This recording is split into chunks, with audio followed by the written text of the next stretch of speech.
The word extraterrestrial is made up of three words: extra, meaning additional; terra, meaning earth in Latin; and astral, which means from the stars. So anything extra on earth that's from the stars is extraterrestrial, just like a meteorite and God.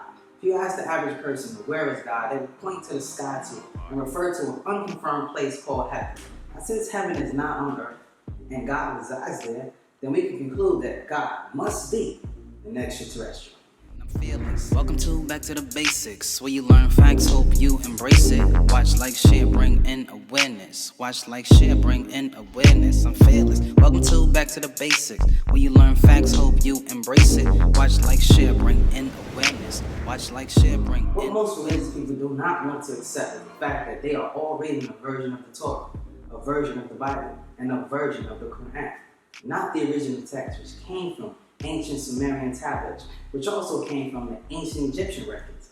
Now, these two civilizations are well known to have extraterrestrial contact.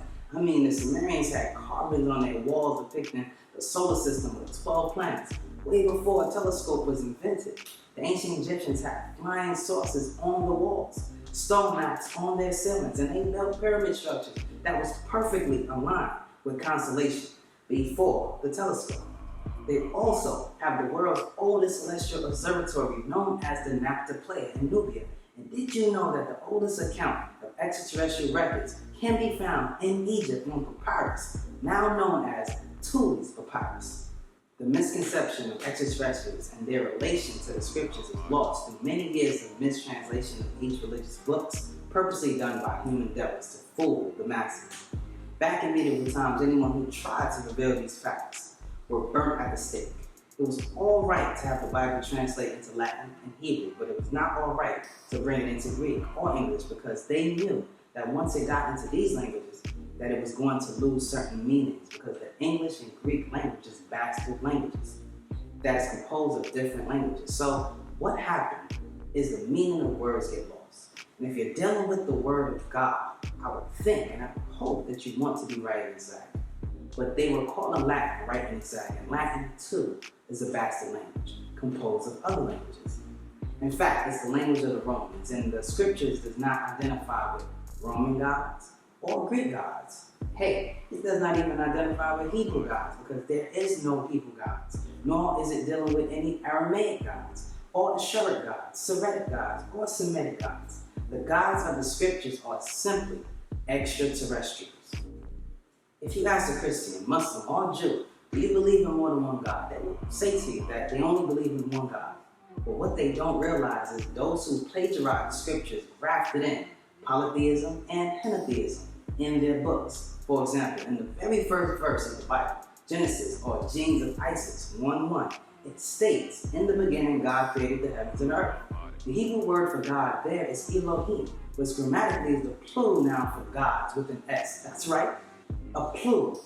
This is the reason there are statements in the book of Exodus like, "You shall have no other God before me," or "I'm a jealous God." Jealous of who? Or in the Quran, where it states, "Allahu Akbar," which translates to, "My Allah is the greatest." Greater than who? None other than the extraterrestrials who truly exist. Ancient Egypt and ancient Sumer were ancient extraterrestrial lands, and according to their ancient records, there were two groups of extraterrestrials who played an important role that affects our daily lives. These beings have been coming to Earth for millions of years. And don't be acting all surprised like most of y'all don't believe that Jesus died and went to heaven and is coming back. He must have been an extraterrestrial as well.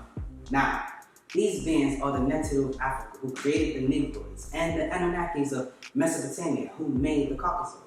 In your scriptures, Netu, the benevolent beings, became known as seraphims, and by Anunnaki, who are the malevolent beings, became known as cherubim. They are also called by other names in their own tongue. From them, a way of life and religion was born, facts and faith. These beings from distant star systems came back and forth to this planet for their own purposes. Amongst the Anunnaki, there was much conflict between beings like Anu and Enlil, Enki and Enlil, Murder and Enurti. These beings that you have never heard of became your religious gods, angelic beings, devils, demons, ghosts, and spirits. For instance, in the book of John 8:23, Jesus told the Jews that he is from Anu. Right in your scriptures, but you would never know unless you had a concordance to properly translate the word above for you. Now, since there were many of them in formulating the scriptures for their subjects, they had to make the choice of which one amongst them will be the God you would worship. These Anunnakis in Mesopotamia were in fact flesh eaters, Genesis 18, 1-8, and Quran 51, 20-33. They had a covenant or agreement with their subjects to provide blood sacrifices or offering of animals and humans. And don't forget, Abraham was going to kill his own son for these same gods. This is the true nature of what most worship today as their God and try to get you to worship. These beings eventually spread their religious beliefs all over the planet, and in their holy books they are known in groups as Elohims, Alihats, Nephilim, Malekim. As individuals, they are known as Yahweh, Adonai, El Shaddai, Baal, Satan, and so on in many different other languages. They are worshipped as the one God of the many gods. They are the gods of Christianity, the gods of Islam, and the same gods of Judaism, and these are their religions. It is so sad because most of you people wholeheartedly worship evil extraterrestrials and don't even have a clue, merely because you read the books but you don't really read it. And you don't question what it means out of fear. Panatu, on the other hand, are the ancestors of the Nubians, who simply thought of becoming, and thus we became. They are linked to us by blood, for they are our relatives. They are the elders of the Negroid race with woolly hair. In their etheric form, they are the unseen helpers who extend their powerful influence in the cosmic progress. When they incarnate in the flesh, they are visually seen as mortals, but are simply human deities. They have superimposed their knowledge upon the world again and again. Their occasional interventions have led to the many legends and beliefs of the Negroid race, past and present. They are here to guide you back to the stars from which you came. It is only your inner awareness that will guide you to who they are today.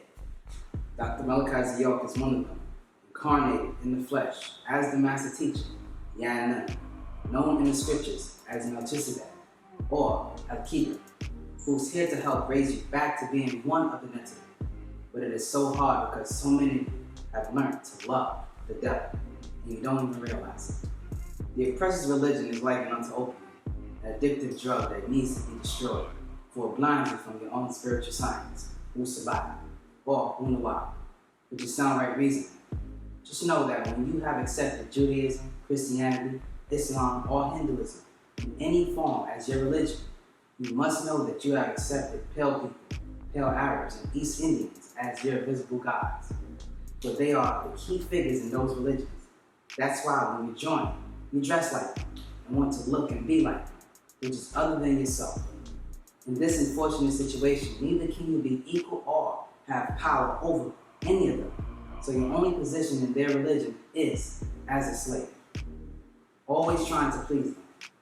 We predate their religions, so get out and give them back their stuff, because we have our own. I'm Kev Frater, and this is Back to the Basics. Like, share, subscribe, if you will. Thank you.